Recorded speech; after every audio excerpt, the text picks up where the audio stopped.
Special thanks once again to Philip Raby Specialist Cars, of course located in Emsworth. I've worked with them a number of times on the channel, mostly with Porsche models, but a couple of others as well. So of course, if you're in the market for a used Porsche, 911, Panamera, maybe something else as well, or you already own one and are looking for some professional servicing, then of course, click that link down below and check out their current stock.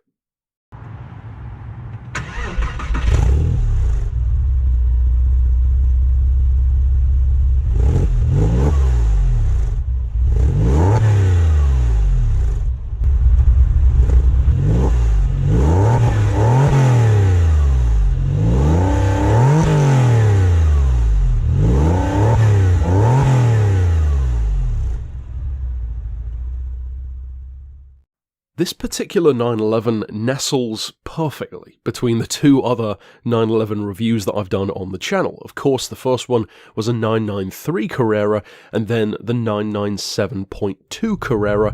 Now we have the 996. So although they don't necessarily immediately follow each other, they're pretty close in terms of the timeline. Now this particular car is one which, out of those three for sure, was my least liked, because these cars, Porsches from the early 2000s, to me, they don't have the same feel of quality. And there are a number of reasons for that. In fact, the first Porsche that I ever drove was an early 2000s Cayenne, and I did not like it. I found it to feel somewhat underwhelming in terms of quality and feel from what I would expect from a Porsche, but at the time it made sense, because of course they'd never done anything like that before. It shared a lot of the development of the Volkswagen Touareg, which I drive myself, and the Volkswagen just feels like a more put-together approach at a SUV. Of course, they also had the Boxster at the time, which was a new thing for them as well, and this car really represents a hugely significant step in the 911 story for a couple of reasons.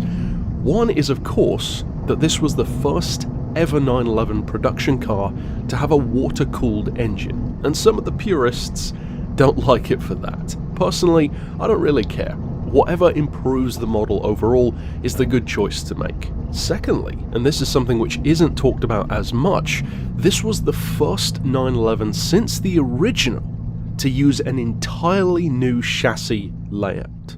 That is massively significant for this car, because if you look at all of the previous 911s, from the original all the way up to the 993, well, they do have a very similar shape. This one, though, is a totally new era for Porsche, and at the time, they were having some financial issues, which is also one of the contributing factors to why, for instance, the Cayenne, at least the one that I drove, that initial car, doesn't feel quite up to scratch. In terms of this car, though, I mentioned in the thumbnail that I believe, despite the fact that I don't like it as much as the 993 or the 997, I believe it is a perfect entry point for a 911 owner. And there are a couple of reasons for that. Now, there are 6 things about this car in particular which I think are very, very good, and a couple of things which I can probably mention to look out for if you are on the market, since they are, around 20 years old now in the case of this one, and they are one of the more affordable 911s, which tends to indicate something about the reliability or quality. If it's affordable, it tends to be for a reason, so we're going to talk about that as well. Now, just before I get to those 6 really impressive things about the car, let's talk specs, because of course that's something which you always want to know in a car review. What's the engine, what's the power, what's the performance, that kind of fun stuff. So let's get to that. It has, of course, a rear-mounted engine. In the case of this car, it's a Carrera 4S Tiptronic in particular. So as you can see, it has an automatic shifter with the buttons on the steering wheel as well. It doesn't have flappy paddles. I believe some owners have converted it, but this one has the original buttons. In terms of the engine, it's a 3.4 litre flat 6, naturally aspirated, no turbos, no supercharging, and of course water-cooled, as I said earlier on. And incidentally, that engine leads me very nicely into one of the 6 things which I really liked about this car, especially in fact in comparison to the 993 and the 997, and that is the sound. The engine in this car sounds very, very nice, and I think it's a combination of reasons. One is the engine itself just sounds good, and the second reason is I think that some of the soundproofing might technically be not as good in this car compared to the 993 or the 997. Now that's only a wild guess, but it wouldn't surprise me if this car had maybe a little bit of thinner padding or the redesigned shape made it echo a little bit more, but it sounds very nice. It's deeper, it's louder. For me, the 993 sounds nice, but it's kind of muffled. The 997 has a nice bark to it, but only when you push it hard. This 996, on the other hand, well, it sounds good. In fact, it sounds like I believe a sports car should all the time. Moving on with those specs though, being naturally aspirated and of course a car that's 20 years old, it's not going to have a crazy amount of power. In fact, you're looking at about 300 horsepower in this form, and that was actually an update from about 5 horsepower more from the initial specs of the engine. Now the car is not that heavy. Even with the all-wheel drive system and the Tiptronic gearbox, it only weighs 1,320 kilos. That is very, very good and way lighter than its equivalent 911 would be today. Now that gives you fantastic performance, even with a 20-year-old Tiptronic automatic in effect. Even with only 300 horsepower, which today can easily be surpassed by certain hot hatches, sometimes by a lot, it can still hit 60 miles an hour in 5.2 seconds. That's pretty damn quick, and I think that's an impressive number for the power that it's got, and the top speed is 175 miles an hour. Now both of those numbers are really good for a 300 horsepower car, especially one which doesn't have a huge amount of torque either, 258 pound-feet, which isn't too surprising for a non-turbo 911. Now mentioning that all-wheel drive brings me to a second one of those 6 great things about the car, and that is the all-wheel drive. See, in a previous episode, I believe it was actually the 997.2 review that I did, somebody asked me in the comments, which would I actually recommend? The Carrera 2 or the Carrera 4? In other words, the rear-wheel drive 911s or the all-wheel drive? Because again, it's certainly a discussion where purists will have strong arguments back and forth, with the purity of a rear-wheel drive car and the fun factor versus the all-wheel drive launch and the safety and the grip of an all-wheel drive car. So, for what it's worth, where do I stand on the debate? Well, for me, I think there is no competition. I love the all-wheel drive and I will choose it every time I have the opportunity. And the reasons why are very simple, especially, and here's the crucial point, in the UK.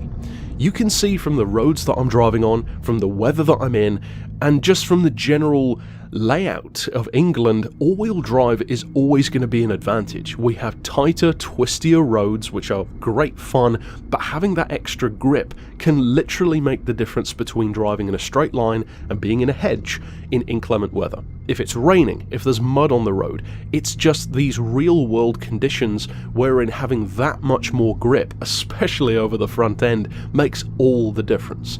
Plus, it makes the hookup of power quicker. You don't have to spin up the rear wheels off the line. Now, does all-wheel drive take away some of the purist fun and some of the on-the-edge white-knuckle, extreme driving of a rear-wheel drive sports car? Well, of course it does. So that's where it really comes down to what you want. I think a lot of owners of these aren't necessarily going to be throwing them through corners all the time. So if you are, for instance, maybe a younger driver who can afford a 911 and wants to try something, then sure, maybe go for the rear-wheel drive car if you're planning on drifting everywhere. But for those who are maybe a little bit older, who are looking for instance, maybe a weekend toy that they can cruise in, have some fun in, but also use all year round, and that's another crucial thing, well then the argument is pretty self-explanatory to me. Of course, the all-wheel drive is far more useful in the months that we're currently in, where the weather is not as good as summer, so you don't need to garage the car. You can still use it in winter, and to me that is a massive difference if you want to use your car all year round. Now, speaking once again to that performance, especially the 0 to 60 in 5.2 seconds, it highlights one of the other 6 things that I really like about this vehicle, and that is something which I'll call the pickup. Now, off the line, it's a little sluggish. 5.2 seconds is really good, but I would imagine that you'd probably need to, for instance, put it in semi-manual mode with the buttons, rev it up a little bit, then release the brake, kind of like I did in my 0 to 60 video for my Touareg, and really get the advantage of all that power, spin up all 4 wheels probably, and get that great 0 to 60 time. Maybe even a little bit less, because of course Porsche more often than not undersells what their cars can do. In practice though, if you just floor it from a slow rolling start, the Tiptronic takes a second or two to really get going.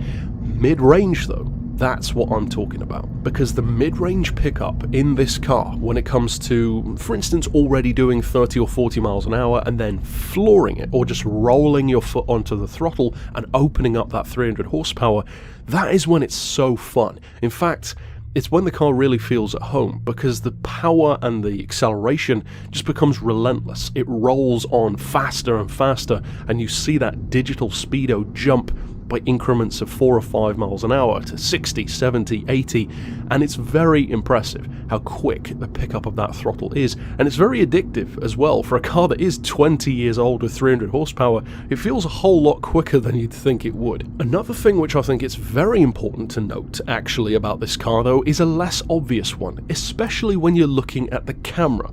See, the camera in this video is probably bouncing around quite a bit, and it looks almost like the car is juddering around over the road on harsh suspension. And the suspension is something that I've mentioned before, I believe, in both of my other 911 Carrera reviews, wherein it was one of my less liked points about the car. Certainly with the 997.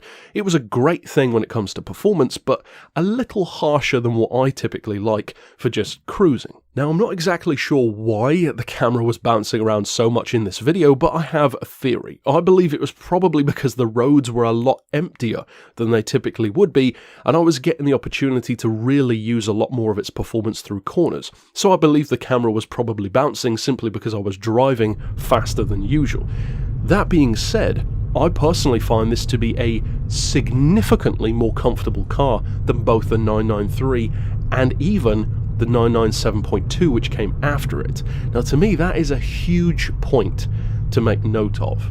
That could make all the difference for a potential buyer, especially an older buyer. Maybe you don't want your teeth rattled out of your head, you want something that's comfortable. And of course the ultimate choice is yours, and obviously I would recommend driving at least a couple of different 911 generations to get a feel for it, but I think that driving those 3 different Carreras in particular that I've done already, it already gives me so much perspective on the comfort factor, and this one is comfortably more comfortable than the other 2. The suspension is far softer, it soaks up a lot of the bumps in the road far better than the others do in fact, and I was really impressed and certainly surprised by that actually. Now, another thing which I think is great about the car is the way it nestles between the 2, because you can tell that there are some teething issues with it being the first brand new 911. Porsche had the financial troubles, and of course they were trying to move into new things with the Boxster, the Cayenne, etc. And that also kind of highlights what I mean about one of these 6 great points. See, everyone talks about the 996 when it comes to stuff like water cooling, or maybe being the cheaper 911, and those things are true. But there's something which a lot of people don't think about, which is also true and hugely significant from a collector's and owner's point of view. This was the last 911 before Porsche became more than a sports car brand.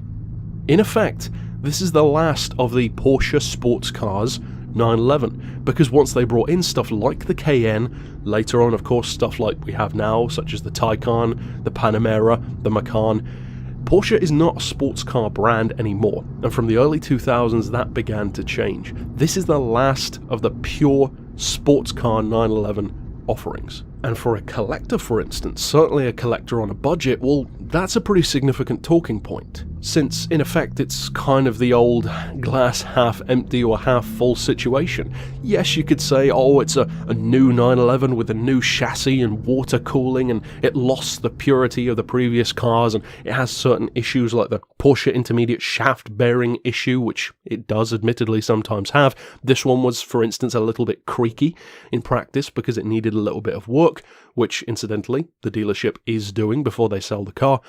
Those things are all true, but that's the glass half empty side of things. The glass half full is that this was the last 911 of the brand before they became more than the 911. This was the time when the 911 began to show how modern it could be, instead of just looking back and refining the existing idea. It really is a pivot point for the 911 in effect, and although you could argue that way for almost every generation, I think that this one has a pretty strong argument. What with it being around the 2000s era car as well, it's literally a pivot point between centuries. And that brings me to the last of my 6 best points about this car, and that is a fairly obvious one.